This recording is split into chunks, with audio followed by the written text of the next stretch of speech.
Seigneur, je vous salue au nom de notre Seigneur Jésus-Christ. Et c'est avec joie que je vous retrouve encore autour de la parole de Dieu. Mais premièrement, confions ce moment au Seigneur. Seigneur, nous te remercions pour ta présence. Aujourd'hui, Seigneur, donne à chaque personne qui écoute ce message la grâce et la capacité de pardonner à tous ceux qui l'ont offensé et d'oublier tout le mal qu'on lui a fait. Au nom de Jésus-Christ. Amen.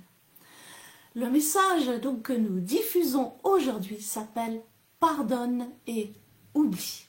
Ceci est un message que le pasteur Jean-Claude a donné dans son église locale de Dublin en 2005. Et dans ce message, le pasteur Jean-Claude nous exhorte à oublier le passé et à pardonner à tous ceux qui nous ont offensés. Mais avant de présenter le message d'aujourd'hui, je voudrais dire quelques mots par rapport à notre diffusion chaque dimanche sur notre chaîne YouTube.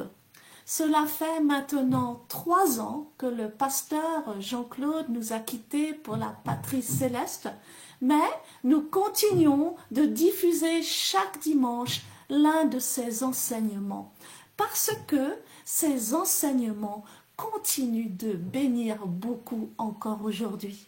Alors, je veux remercier particulièrement tous ceux et celles qui soutiennent la diffusion de nos messages par leurs prières et par leurs dons. Vos prières et vos dons font la différence. Que le Seigneur vous bénisse abondamment pour tout ce que vous faites pour l'œuvre de Christ. Je voudrais aussi remercier nos techniciens, le frère Serge d'Irlande, qui récupère les anciens messages du pasteur Jean-Claude, les nettoie d'une manière professionnelle et ainsi nous pouvons les diffuser sur notre chaîne. Frère Serge, un grand merci pour tout ton travail et que le Seigneur te bénisse ainsi que ta famille. Je voudrais aussi remercier le technicien du ministère La Foi Victorieuse, le frère Frédéric, qui depuis des années a toujours été disponible chaque semaine pour la préparation technique du message du dimanche et de sa diffusion. Que le Seigneur te bénisse, frère Frédéric, pour tout ton travail et qu'il bénisse ta famille aussi. Je voudrais aussi remercier ceux et celles qui m'ont fait parvenir les anciens messages que nous avons pu diffuser cette année. En particulier, la sœur Suzy de Dublin m'a remis l'année dernière une 50aine de messages qui datent entre les années 2005 et 2007. Entre autres, le message que nous allons écouter aujourd'hui fait partie de ces messages. Que le Seigneur te bénisse, sœur Suzy, ainsi que le pasteur Éric et vos enfants.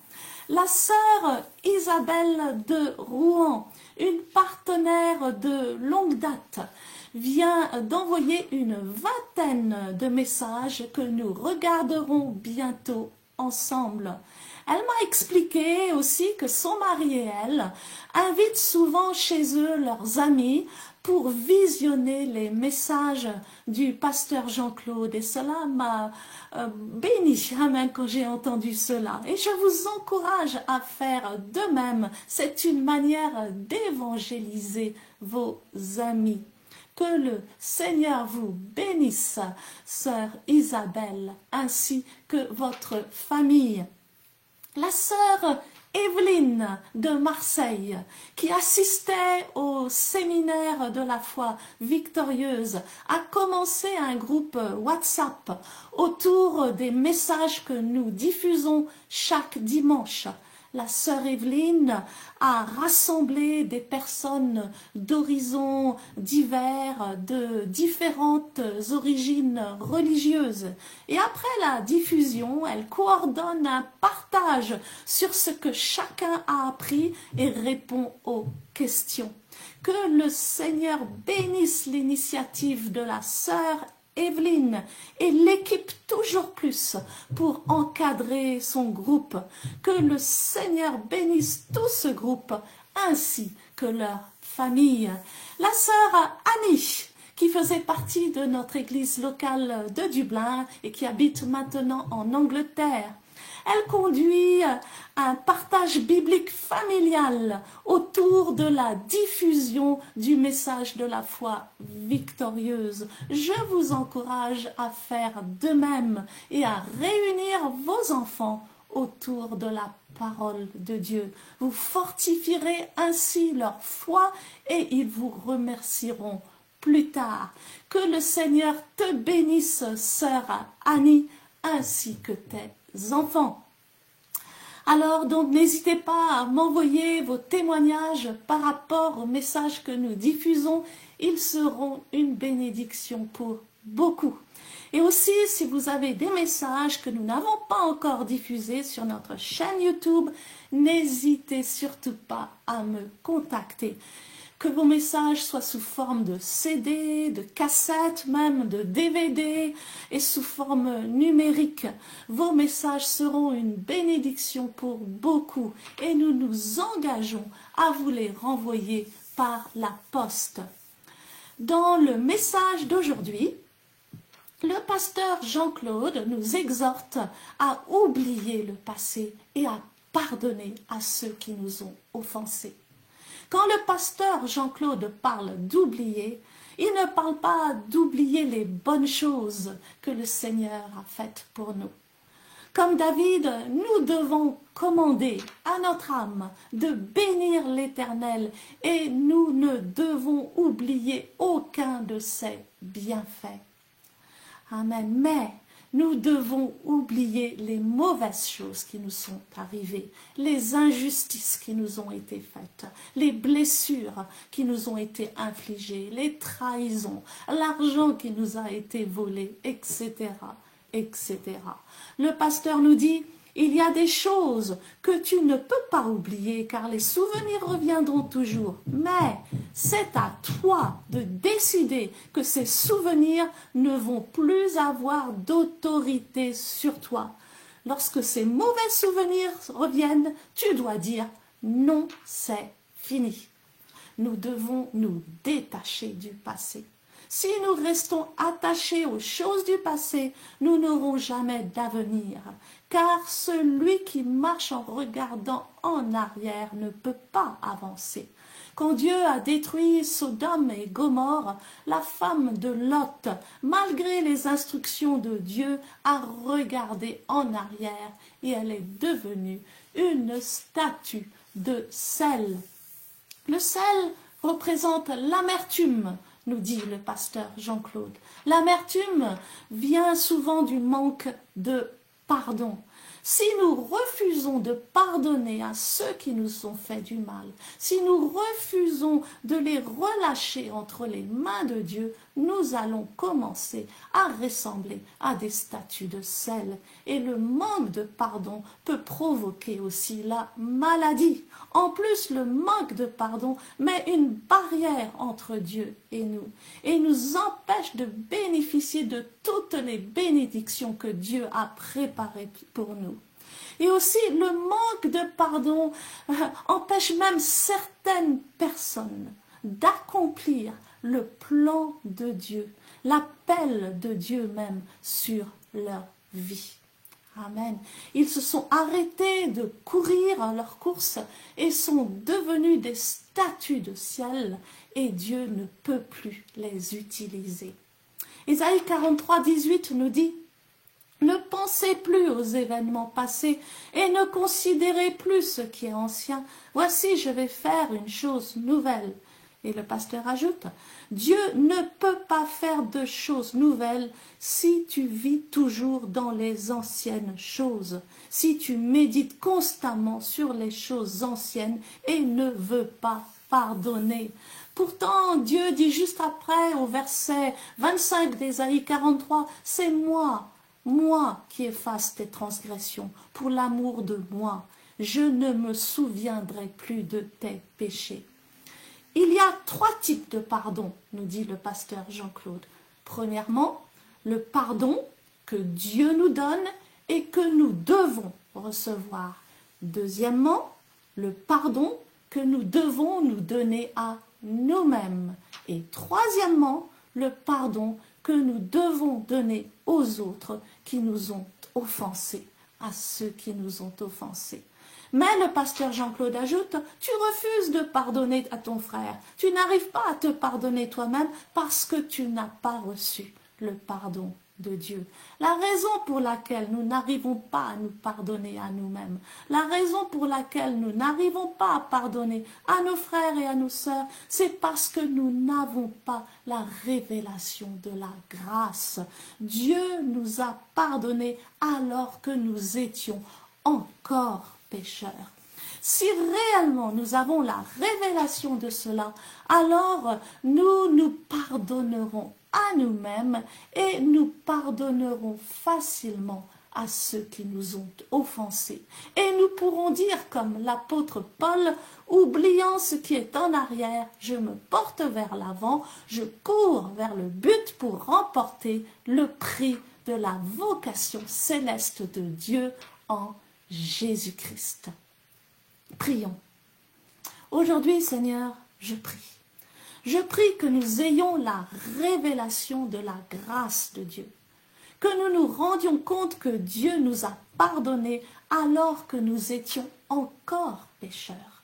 C'est nous qui devions mourir à la croix, mais Jésus a pris notre place alors que c'est nous qui méritions d'être jugés et condamnés.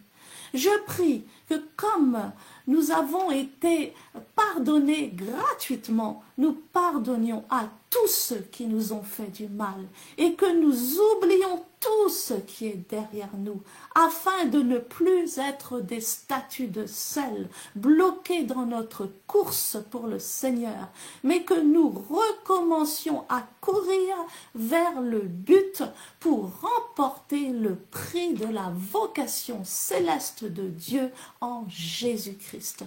Que le Seigneur vous bénisse abondamment. Amen. Je suis ce qu'a dit que je suis.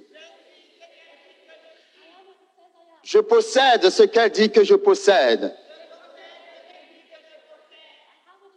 Je peux faire ce qu'elle dit que je peux faire. Alors que la parole va être prêchée, mon cœur est ouvert. Mon esprit est ouvert pour recevoir la révélation de la parole de Dieu. Et alors, je ne serai plus jamais, jamais. Je ne serai plus jamais le même. Amen. Mais il n'y a pas d'enthousiasme. Alléluia. Plus d'enthousiasme que ça. Est-ce qu'on peut lancer un cri de joie?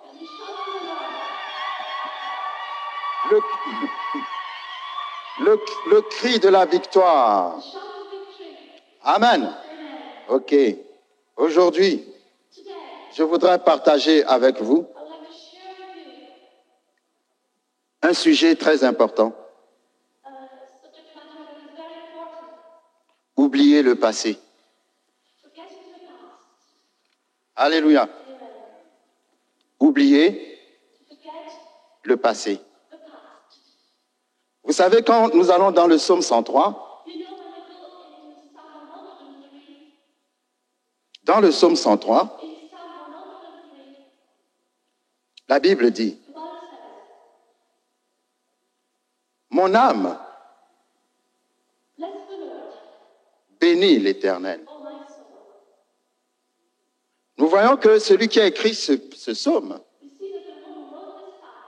est en train de parler à son âme.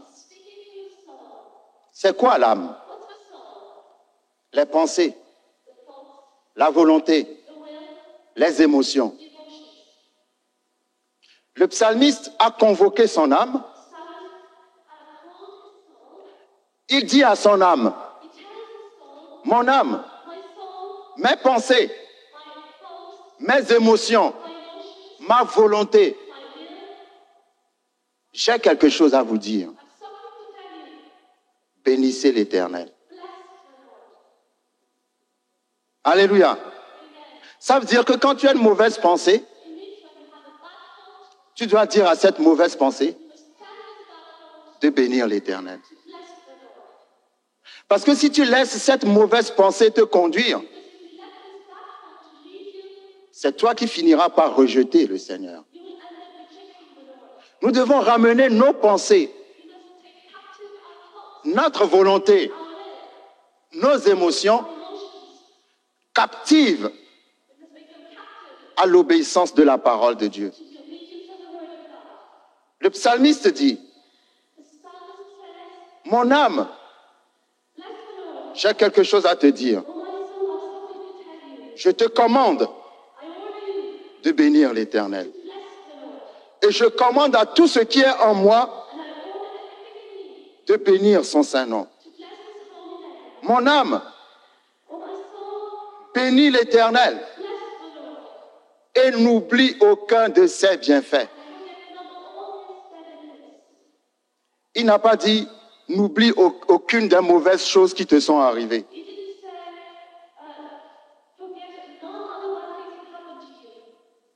Il a dit, n'oublie pas les bienfaits de l'Éternel. Il n'a pas dit, n'oublie pas toutes les mauvaises choses que tu as déjà vécues. Il a dit, n'oublie pas les bienfaits. C'est bon de se souvenir des bonnes choses de l'Éternel. Mais il faut apprendre à oublier les mauvaises choses qui vous sont arrivées. Oubliez le passé. Il y a des gens qui n'arrivent pas à oublier leur passé. Parce que leur passé a été tellement douloureux. Parce qu'ils ont tellement souffert dans le passé. Parce qu'il y a des gens qui les ont utilisés dans le passé. Parce qu'il y a des gens qui ont abusé de leur confiance dans le passé. Parce qu'il y a des gens qui les ont trahis dans le passé. Parce qu'il y a des gens qui les ont blessés dans le passé. Et ces blessures continuent toujours de les blesser jusqu'à maintenant. Mais Dieu veut que tu oublies les mauvaises choses du passé. Dieu veut que tu oublies le passé. Parce que si tu n'oublies pas le passé, tu ne peux pas avoir d'avenir. Pour avoir un avenir, il faut oublier le passé. Parce que si tu restes attaché à ton passé, à toutes les mauvaises choses qui te sont arrivées, tu n'auras jamais d'avenir. C'est comme quelqu'un qui marche dans une rue pour aller de l'avant, mais il marche en regardant en arrière. Comment peux-tu avancer pendant que tu marches alors que tes yeux sont tournés vers l'arrière? Alléluia. Finalement, tu ne pourras pas marcher. Tu vas devenir comme une statue. Alléluia. Il y a beaucoup de gens qui ont une vie qui ressemble à une statue. Ils vivent. Vous les voyez bouger, se mouvoir. Mais en fait, ils restent toujours à la même place. Ils sont remplis d'amertume. Parce que si tu es toujours en train de penser aux mauvaises choses de ton passé, La seule chose qui peut t'arriver, c'est que tu vas être amer. Tu vas être rempli d'amertume. Tu seras toujours en train de te lamenter. Tu seras toujours en train de pleurer sur toi. Tu seras toujours tourné derrière, sur ton passé. Au lieu d'oublier le passé et d'aller de l'avant. Comme il y a des gens qui vous ont blessé, qui vous ont fait du mal, mais vous n'arrivez pas à leur pardonner. J'ai connu des gens qui avaient des cahiers et ils marquaient dans ces cahiers tout le mal qu'on leur a fait, le nom de la personne qui leur a fait du mal, le mal qu'on leur a fait, la date à laquelle cette personne a fait le mal. Et chaque jour, ils méditent sur ça. Ils sont incapables de pardonner et d'oublier. Ils vivent dans la rancune. Si tu es quelqu'un comme ça, alors le message d'aujourd'hui est pour toi. Dieu te dit, oublie le passé. Le passé est passé. Dieu n'est pas un Dieu du passé. Dieu est un Dieu du futur. Dieu dit, je connais les plans que j'ai formés pour toi. Plans de paix et de bonheur, afin que tu aies de l'avenir et de l'espérance. Il n'a pas dit afin que tu aies un passé. Il a dit afin que tu aies de l'avenir et de l'espérance. Ceux qui vivent sur le passé n'ont plus d'espérance. Ceux qui vivent sur le futur, c'est eux qui ont de l'espérance. Les gens du passé sont morts. Le passé est passé. Le passé passe toujours. Il faut oublier les blessures du passé. Lorsque nous lisons Genèse 19, Dieu voulait détruire Sodome et Gomorrhe. Il a envoyé ses anges dans cette ville. Et quand les anges sont arrivés à Sodome et Gomorrhe, les anges ont parlé à Lot. Ils ont dit à Lot de sortir de Sodome et Gomorrhe avec sa famille parce que Dieu va détruire la ville. Pendant que Lot et sa famille étaient en train de quitter Sodome et Gomorrhe, Genèse 19, verset 17, la Bible dit ceci. Après les avoir fait sortir, l'un d'eux dit,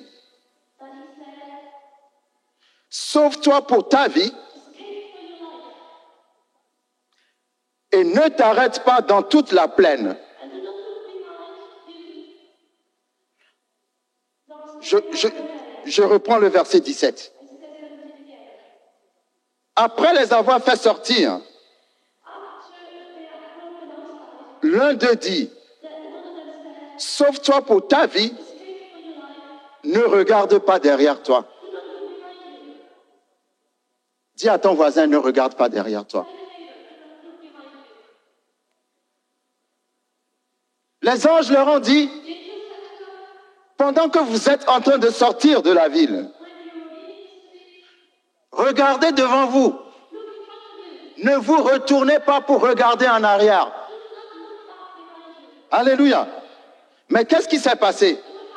La Bible dit, au verset 26, Genèse 19, la femme de Lot regarda en arrière et elle devint une statue de sel. Alléluia. Si tu vis en regardant en arrière tout le temps, tu es toujours en train de vivre dans ton passé, toujours en train de penser aux mauvaises choses qui te sont arrivées dans le passé, tu seras comme la femme de Lot. Tu deviendras une statue de sel. je me suis dit, mais pourquoi une statue de sel? Pourquoi pas une statue tout simplement? Parce que quand tu regardes en arrière, au lieu d'aller de l'avant, tu restes sur place en fait, et tu es une statue. Mais pourquoi de sel? Le sel est amer ou doux? Il est comment le sel? Il est doux ou amer? Il est amer. Ça veut dire que non seulement ta vie sera comme une statue, mais ta vie sera amère. Aucune joie. Pourquoi? Parce que tu n'as pas de futur. Tu es toujours en train de vivre sur ton passé. Alléluia. Tu retiens toujours dans ton cœur tous ces gens qui t'ont fait du mal dans le passé. Vous savez que le manque de pardon provoque des maladies. Il y a une maladie qu'on appelle l'arthrite ou l'arthrose. L'arthrite ou l'arthrose. Cette maladie est souvent provoquée par le manque de pardon. Ça se manifeste comment, cette maladie? Vous avez des douleurs dans vos membres, dans vos os, dans vos articulations. Vous avez des douleurs. La plupart du temps, ce genre de maladie vient du manque de pardon. Vous savez, quand vous refusez de pardonner à quelqu'un, la personne, elle vit bien. La personne ne sait même pas que vous avez quelque chose contre elle. Hein? Mais c'est vous qui souffrez. Alléluia. C'est vous qui êtes amer. Votre vie est remplie d'amertume, comme le sel. Et non seulement c'est rempli d'amertume, mais en plus vous êtes une statue. Alors que la personne à qui vous ne voulez pas pardonner, non seulement la personne vit bien, mais la personne est heureuse et évolue bien. Quand vous refusez de pardonner à quelqu'un, ce n'est pas la personne qui a des problèmes. Hein? C'est vous qui avez des problèmes. Non seulement vous avez des problèmes, mais en plus, le fait que vous refusiez de pardonner, ça met une barrière entre vous et Dieu. Quand les apôtres ont dit à Jésus, comment devons-nous prier? Quand Jésus leur a appris, notre Père qui es aux cieux, qu'est-ce qu'il a dit dans cette prière? Pardonne-nous nos offenses, comme nous pardonnons aussi à ceux qui nous ont offensés. Toi, tu ne veux jamais pardonner, mais tu veux que Dieu te pardonne. Mais si tu veux que Dieu te pardonne, commence d'abord par pardonner. Pardonne-nous nos offenses, comme nous pardonnons à ceux qui nous ont offensés. C'est très important le pardon. Quand quelqu'un te fait du mal et que tu pardonnes à cette personne, Dieu va te donner l'opportunité d'évoluer plus que cette personne, d'avoir de la victoire au lieu de mourir dans la maladie, dans une vie amère et comme une statue. L'ange a dit, ne regarde pas derrière, va de l'avant. Quand tu passes ton temps à regarder derrière, qu'est-ce qui te retient dans le passé? Qu'est-ce qui peut te retenir dans le passé? Pourquoi tu n'arrives pas à déménager du passé? Quand le peuple d'Israël est sorti d'Égypte, ils ont quitté l'Égypte, mais l'Égypte ne les a pas quittés. Ils sont sortis de l'Égypte, mais l'Égypte n'était pas sortie d'eux. Ils étaient tout le temps en train de se plaindre. Quand nous étions en Égypte, quand nous étions en Égypte, quand nous étions en Égypte, Et à cause de ça, ils sont tous morts dans le désert. Parce que tu ne peux pas avoir un avenir si tu vis dans ton passé. Ceux qui sont rentrés dans la terre promise, c'est ceux qui n'ont jamais vu l'Égypte. Ils sont nés dans le désert. Ils n'avaient pas connu d'Égypte. Donc ils n'ont jamais pensé à l'Égypte. C'est eux qui sont rentrés dans Canaan. Sauf Josué et Caleb, qui sont les deux rescapés parmi ceux qui sont sortis d'Égypte et qui sont entrés dans Canaan. Tout le reste est mort parce qu'ils regardaient tout le temps à l'Égypte. Il y a des chrétiens qui sont sortis du monde, mais le monde n'est pas sorti d'eux. Ils sont chrétiens, mais ils regardent toujours vers le monde. Quand j'étais dans le monde, j'avais ceci, j'avais cela. Tu vas mourir sans recevoir les promesses de Dieu. Alléluia. Quand on quitte le monde, avec Jésus, on ne regarde plus derrière soi. Parce que quand Jésus t'appelle, il y a certaines choses que tu vas perdre. Mais ce n'est pas parce que tu as perdu certaines choses que Dieu ne va rien te donner. Dieu va te donner plus que tu as perdu. Mais si tu es toujours en train de regarder en arrière, tu ne pourras pas avoir un avenir. Ésaïe chapitre 43. Dans ce chapitre, Dieu a dit une parole prophétique. Je voudrais que cette parole soit une réalité pour chacun d'entre nous. Que chaque personne médite sur cette parole jusqu'à ce que cette parole devienne vivante dans son esprit. Tu es dans une situation qui est complètement fermée. Tu crois qu'il n'y a plus de solution, que tu n'as plus d'avenir. Tu te retrouves complètement perdu. Tu ne vois pas comment tu peux t'en sortir. Dieu te parle aujourd'hui. Ésaïe 43, verset 18. Dieu dit, le temps est venu maintenant. Toutes les mauvaises choses par lesquelles tu es passé, maintenant il faut oublier. Toutes les mauvaises choses, les déceptions, les gens qui t'ont trahi, les souffrances que tu as connues. Maintenant, le temps est venu, il faut que tu oublies ces choses. Ésaïe 43, verset 18. Dieu dit, ne pensez plus aux événements passés.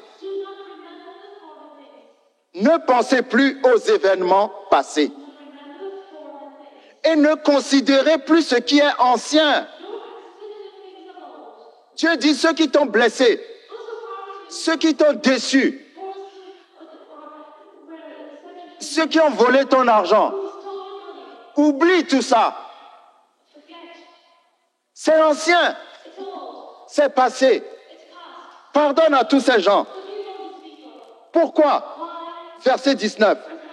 Voici, je vais faire une chose nouvelle. Je vais faire une chose nouvelle. Mais dans quelles conditions Dieu va faire une chose nouvelle? Si tu oublies les choses anciennes. Dieu ne peut pas faire de choses nouvelles si tu vis tout le temps dans les choses anciennes. Dieu dit, je vais faire une chose nouvelle. Mais je ne peux pas y arriver parce que tu ne m'aides pas. Tu n'arrives pas à pardonner à ceux qui t'ont fait du mal. Toutes les mauvaises choses que tu as connues dans le passé. Chaque jour, tu médites sur ces choses. Ça m'empêche de faire de nouvelles choses dans ta vie. Je vais faire une chose nouvelle. Je vais faire une chose nouvelle. Je vais faire une chose nouvelle. Je vais faire une chose nouvelle. Ça fait trop longtemps que tu es dans la pauvreté. Maintenant, je vais faire une chose nouvelle. Ça fait trop longtemps que tu es sans papier. Maintenant, je vais faire une chose nouvelle. Ça fait longtemps que tu attends un enfant. Je vais faire une chose nouvelle. Ça fait longtemps que tu veux te marier. Je vais faire une chose nouvelle. Ça fait longtemps que tu es malchanceux. Maintenant, je vais faire une chose nouvelle. Je vais faire quelque chose qui va dépasser ton entendement. Mais il faut que tu arrêtes de te plaindre. Il faut que tu arrêtes de te lamenter. Il faut que tu arrêtes de regarder tout le temps en arrière. Même si, avant de me connaître, tu étais un multimillionnaire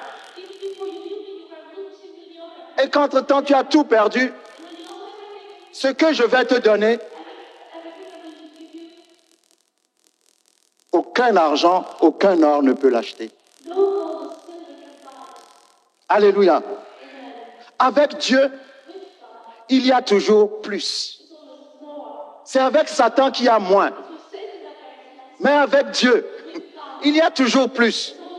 Toujours plus. Tout dépend de toi. Dieu veut faire de grandes choses dans la vie de beaucoup de personnes.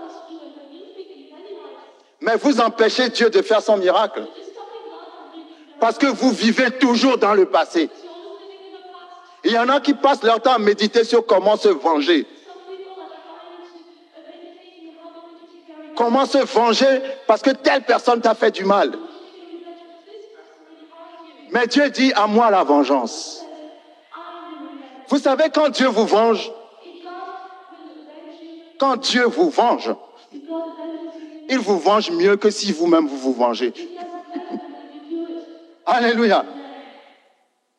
C'est pour ça, à la limite, Dieu dit de prier pour nos ennemis. Vous savez pourquoi? Parce que si on ne prie pas pour eux, la façon dont Dieu va nous venger, ça va faire que nous-mêmes, on va avoir pitié de nos ennemis. Non, vous n'avez pas compris. Dieu dit, prie pour tes ennemis. Parce que si je te venge, toi-même, tu vas encore venir me prier pour que j'aie pitié de ton ennemi. Marche dans l'amour. C'est moi la vengeance. Je vais te venger au temps où tu ne t'y attends pas. Mais sache que je suis en train de préparer une chose nouvelle. Alléluia. J'aime beaucoup parler de Joseph. C'est un de mes personnages préférés dans la Bible. Joseph, dans Genèse chapitre 37, à 17 ans, Dieu lui a fait une promesse qu'un jour il sera un grand homme. Genèse 37. Quand ses frères ont entendu cette promesse, ils sont devenus jaloux de Joseph. Ils ont vendu Joseph en Égypte. Il était esclave chez l'officier du roi. Ensuite, on a menti dans son compte. Il a été jeté injustement en prison. Mais quand vous lisez Genèse 41, la Bible dit que quand il avait 30 ans, la vision que Dieu lui avait donnée à 17 ans s'est accomplie. Mais entre 17 et 30 ans, il y a eu 13 années. Mais pendant ces 13 années, c'est comme si Dieu ne lui a pas fait de promesse. La promesse était morte. Joseph a connu tous les enfers. Il est passé par toutes les souffrances. Pendant 13 années. Est-ce qu'il y a quelqu'un ici qui est en train de souffrir de quelque chose? Ça fait 13 ans. Non, quand ça fait 2 mois, c'est comme si tu es déjà mort. Il y a des gens qui se lamentent tellement. Parce qu'ils souffrent de quelque chose, ça fait seulement 2 heures. Ça fait 1 semaine. Ça fait 1 an. Mais Dieu a parlé à Joseph vis-à-vis. Quand il avait 17 ans. Mais jusqu'à 30 ans, il a vécu de souffrance en souffrance. Pendant 13 ans. Mais jamais Joseph n'a parlé contre Dieu. Alléluia. Joseph, c'est l'image de Jésus-Christ. Dans l'Ancien Testament, il y a 3 personnages principaux qui représentent Christ. Il y a Joseph, il y a Josué et il y a David, qui sont tous les 3 des images de Christ. Joseph a été trahi par ses frères, vendu par ses frères. Jean chapitre 1 dit que Jésus est venu vers ses frères, mais ses frères ne l'ont pas reçu. Ses frères l'ont trahi. Ils l'ont crucifié. Comme les frères de Joseph l'ont trahi et l'ont vendu en Égypte comme un esclave. Arrivé en Égypte, il s'est retrouvé injustement en prison. Exactement comme Jésus a été dans la prison de la mort. Mais à un moment donné, Dieu a fait sortir Joseph de la prison, image de la résurrection, comme il a fait sortir Jésus de la mort. Et il a fait de Jésus notre sauveur, celui vers qui nous allons pour recevoir la vie. Et il a fait de Joseph le sauveur de sa famille. Parce que la famine s'était déclenchée et sa famille est venue vers lui pour chercher de la nourriture. C'est les mêmes histoires. Quand on a arrêté Jésus, on a pris la tunique de Jésus. La tunique, c'est comme un manteau. Et la Bible dit qu'on l'a tiré au sort.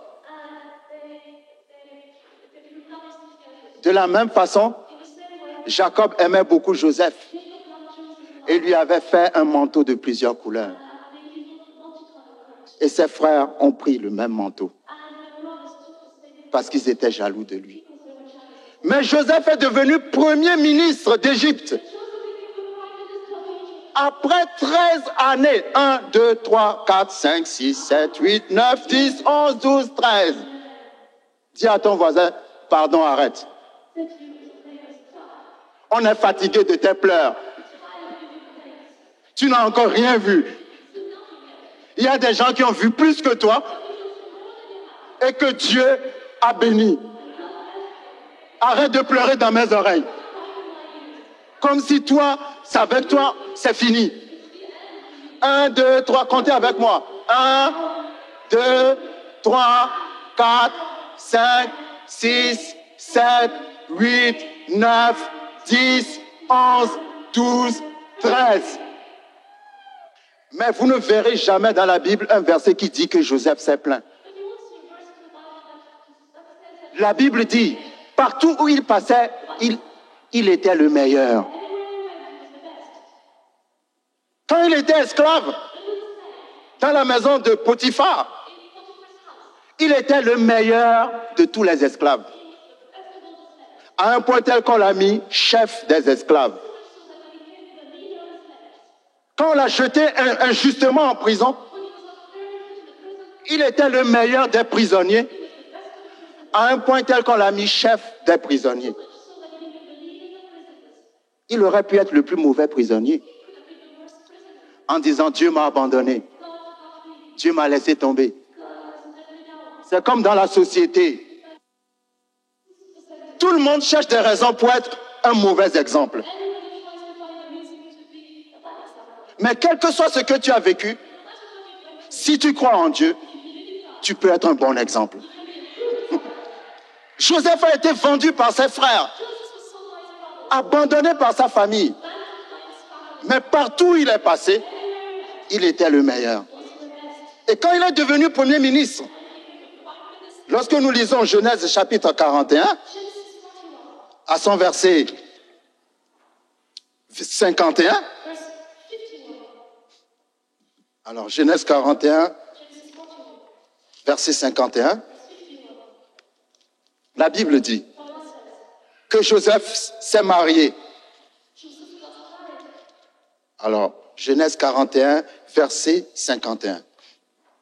Joseph a eu 2 enfants. Joseph donna au premier-né le nom de Manassé.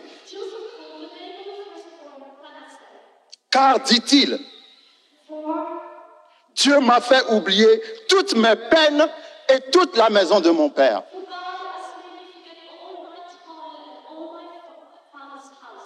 Quand il a eu un fils, il a appelé son fils Manassé.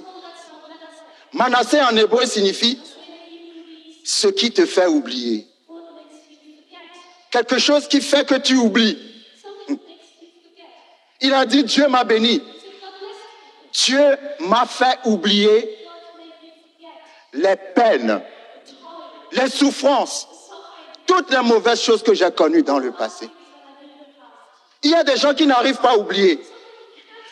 Vous savez, oublier signifie pardonner. Il y a des choses que vous ne pouvez pas oublier. Parce qu'en fait, les souvenirs reviendront toujours.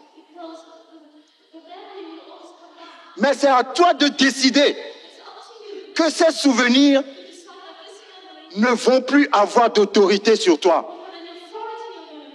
C'est ce que ça veut dire oublier. Lorsque ces mauvais souvenirs reviennent, tu dis non, c'est fini ça maintenant. Alléluia. Joseph a dit, Dieu m'a fait oublier les peines de mon passé et tout ce que mes frères m'ont fait parce qu'ils m'ont vendu. Ensuite, la Bible dit qu'il a eu un deuxième fils. Verset 52. Et il donna au second le nom d'Éphraïm. Car, dit-il, Dieu m'a rendu fécond dans le pays de mon affliction. Mais le mot Éphraïm en hébreu signifie double. Double bénédiction. Double croissance. Double fertilité. Alléluia. Double prospérité. Avant d'avoir le double de la bénédiction, il faut d'abord oublier les peines du passé. Pour avoir Éphraïm, il faut d'abord avoir Manassé. Il y a des gens qui n'ont pas Manassé et qui veulent avoir Éphraïm. Dieu dit non, non, ce n'est pas dans cet ordre. Il faut d'abord avoir Manassé. Il faut d'abord oublier les peines du passé. Ensuite, je vais te donner Éphraïm. Double bénédiction. Alors, si tu es là, tu n'arrives pas à être béni. Ma question pour toi est, as-tu oublié les peines du passé? Quand Joseph a rencontré ses frères lui ont dit, s'il te plaît, ne nous fais pas du mal.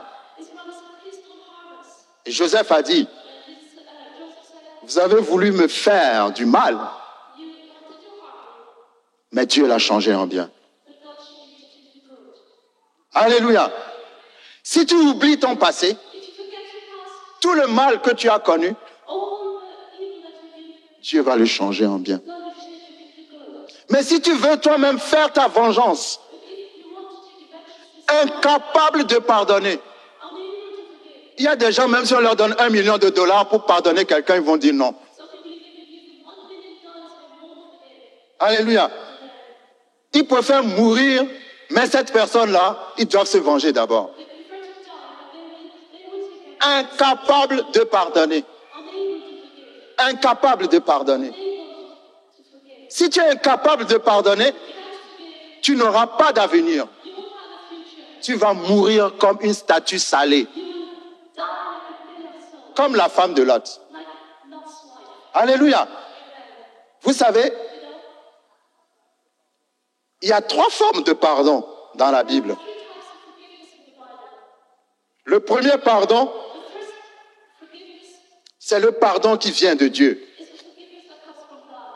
La Bible dit dans Romains 5, verset 8.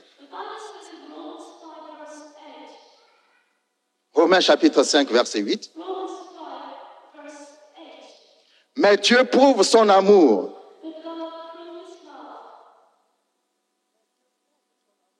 Mais Dieu prouve son amour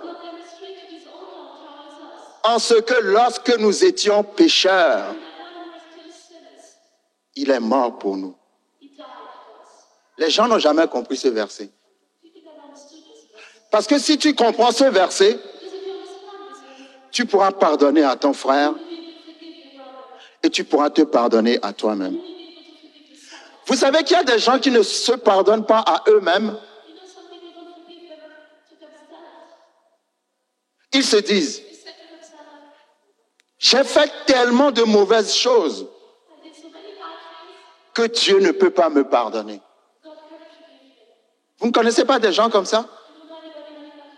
Ils se disent indignes de l'amour de Dieu à cause de tout le mal qu'ils ont fait. Et à cause de cela, ils mettent une barrière entre eux et Dieu au lieu de recevoir le pardon de Dieu.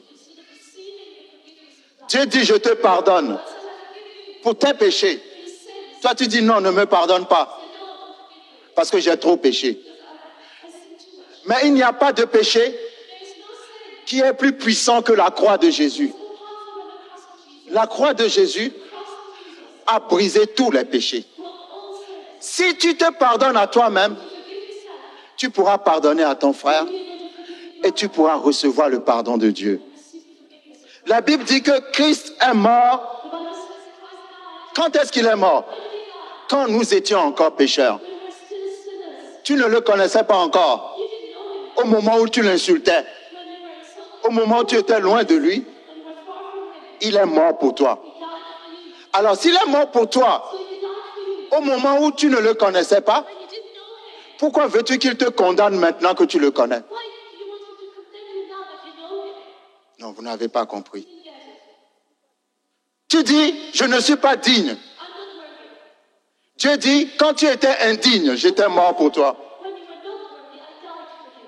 Maintenant que tu m'as reçu, pourquoi veux-tu que je te laisse tomber? Parce qu'il y a des gens, ils ne laissent pas Dieu agir dans leur vie. Peut-être tu as accepté Jésus comme ton Seigneur et Sauveur, et puis tu as fait un faux pas, tu as commis un péché. Et tu laisses ce péché t'empêcher d'avoir une relation avec Dieu. Alléluia. Mais si tu confesses ce péché, sache que Dieu t'a déjà pardonné. Quand Dieu dit dans Ésaïe 43, voici, je vais faire une chose nouvelle. Vous savez la chose nouvelle dont il parlait? C'est de Jésus-Christ qu'il parlait. Il parlait de la nouvelle alliance. Alléluia. Ça veut dire que dans ta situation, si tu as une bonne relation avec le Seigneur va te faire sortir de cette situation. Tu refuses de pardonner à ton frère, tu refuses de te pardonner à toi-même parce que tu ne reçois pas le pardon de Dieu. Si tu as la révélation du pardon de Dieu, que Dieu te pardonne, quel que soit le mal que tu as fait, si tu réalises cette grâce, tu pourras facilement pardonner aux autres. Combien de chrétiens aujourd'hui, quand ils prient, ont l'assurance que leur prière va être exaucée? Vous êtes sûr? Parce que la plupart des chrétiens, quand ils prient, le diable vient leur dire, tu te souviens de ce que tu as fait hier? Ah non, tu as oublié ce que tu as fait il y a 2 semaines? Et tu crois que Dieu va écouter ta prière. Et ils prient sans assurance. Au lieu d'avoir l'assurance que le sang de Jésus est à ta disposition. La Bible dit, 1 Jean chapitre 1, verset 9, si nous confessons nos péchés, il est juste et fidèle pour nous les pardonner et pour nous purifier de toute iniquité. Vous savez, je vais vous dire un secret. Le secret avec Dieu, c'est la sincérité. Alléluia. Ce que Dieu te demande, c'est la sincérité. Proverbe 28, verset 13. Celui qui confesse cette transgression, celui qui cache cette transgression ne prospère pas. Celui qui cache ses péchés à Dieu ne prospère pas. Mais celui qui les confesse et les délaisse,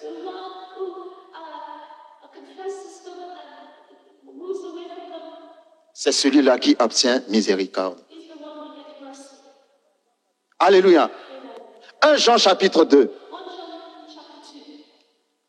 Lorsque nous lisons ce passage, nous allons nous rendre compte d'une chose.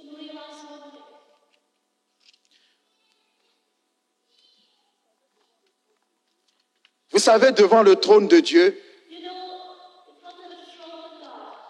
il y a deux ministères. Il y a le ministère d'accusation qui est exercé par le diable. Lorsque vous voyez, ce n'est pas la peine d'y aller, Apocalypse chapitre 12, la Bible appelle le diable l'accusateur de nos frères.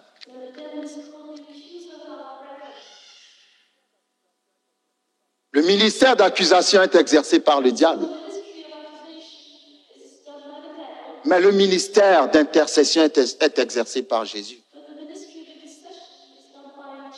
Et la Bible dit dans 1 Jean chapitre 2, « Mes petits enfants, je vous écris ces choses, afin que vous ne péchiez point. Et si quelqu'un a péché, la Bible dit, je vous parle pour que vous ne puissiez pas pécher. Mais si quelqu'un a péché, ça veut dire que vous pouvez pécher, malgré que vous soyez chrétien. Mais si quelqu'un a péché, nous avons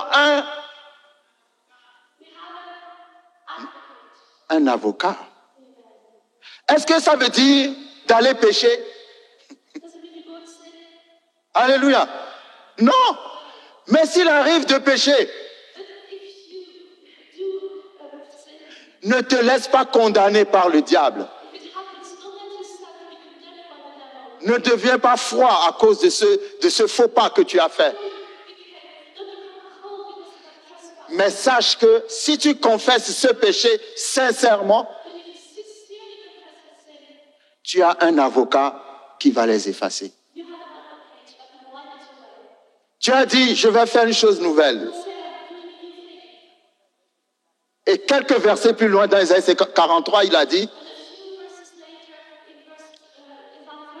après avoir fait cette chose nouvelle, je ne me souviendrai plus de vos péchés. Il y a des gens, quand ils font un faux pas, ils mettent 3 mois pour confesser le même péché. Quand tu sais que tu as péché, tu ne fais pas une valise de péché pour venir à l'église le dimanche pour faire une confession de péché.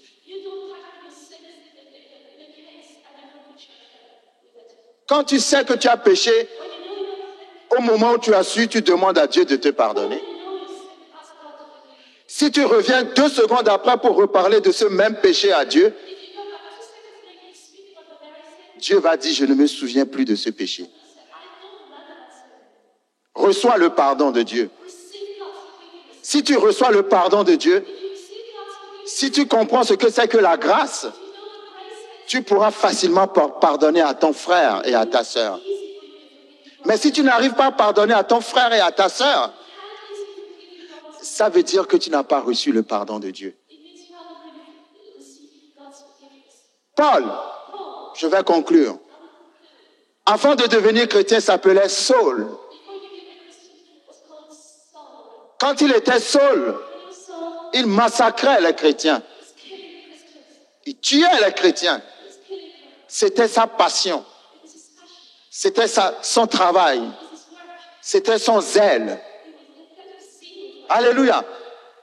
Mais quand Jésus l'a appelé et qu'il est devenu chrétien, vous croyez qu'il a oublié tout ce qu'il faisait avant? Non. Je suis sûr que le diable venait toujours dire à Paul, toi tu te dis chrétien? Tu te souviens que quand on a lapidé Étienne, c'est toi qui étais là et qui avais signé les papiers de l'administration? Comment toi tu es autant de chrétiens, tu peux dire aujourd'hui que tu es chrétien, mais Dieu ne t'a pas pardonné. Je suis sûr que le diable ramenait toujours ses souvenirs dans la tête de Paul. Mais Paul a dit quelque chose de très puissant. Et c'est dans cette parole que se trouve le succès de son ministère.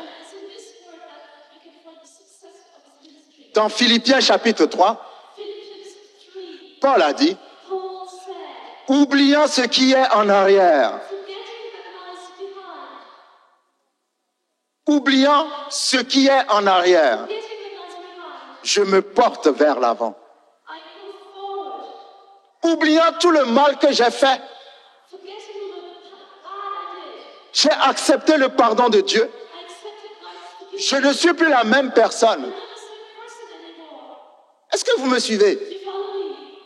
Quand vous acceptez Jésus comme Seigneur et Sauveur, vous devez oublier tout ce qui est en arrière.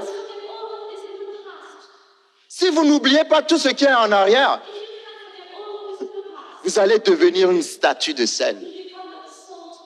Un des plus grands chrétiens que la terre n'a jamais connu. Le plus zélé de tous les chrétiens.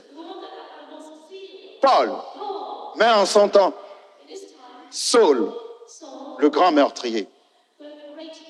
Quand vous lisez 2 Corinthiens chapitre 7, il a dit, quand il est devenu chrétien, je n'ai fait de mal à personne. Non, vous n'avez pas compris. Il dit, nous n'avons outragé personne. Pourquoi? Parce qu'il n'est plus dans le passé. Il est devenu, la Bible dit, celui qui est en Christ est